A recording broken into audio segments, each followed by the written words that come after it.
আপনাদের সামনে কিছু কথা বলবো। আমা তৌফিক ইল্লা বিল্লাহ।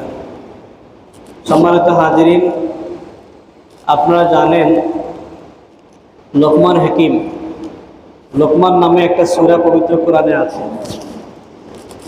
লোকমান কোনো নবীর নাম নয়, কোনো রসুলের নাম নয়।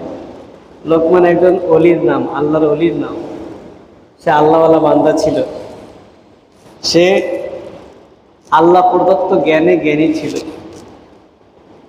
কিছু কিছু মানুষ এ জগতে আজও রয়েছে যারা একাডেমিক শিক্ষা অর্জন না করেও অনেক বড় জ্ঞানের অধিকারী হয়েছেন।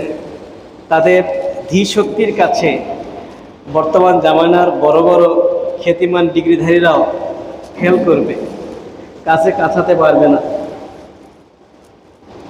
বিষয়টা কি? আল্লাহ প্রদত্ত এলেম এটা অর্জন হয় কিসের মাধ্যমে? আল্লাহ প্রদত্ত এলেম পেতে হলে সর্বপ্রথম যে জিনিসটি লাগবে তা হচ্ছে আল্লাহ ভীতি, তাকওয়া।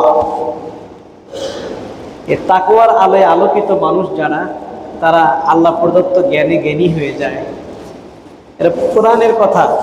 আল্লাহ তাআলা বলেন, ওয়াত্তাকুল্লাহা ওয়া ইউআল্লিমুকুমুল্লাহ। ওরে দুনিয়ার মানুষেরা, তোমরা আল্লাহকে ভয় করো, তোমরা তাকওয়া খোদাভীতি হাসিল করো। স্বয়ং আল্লাহ তোমাদের ওস্তাদ হয়ে তোমাদেরকে শিক্ষা দেবে। সুবহানাল্লাহ।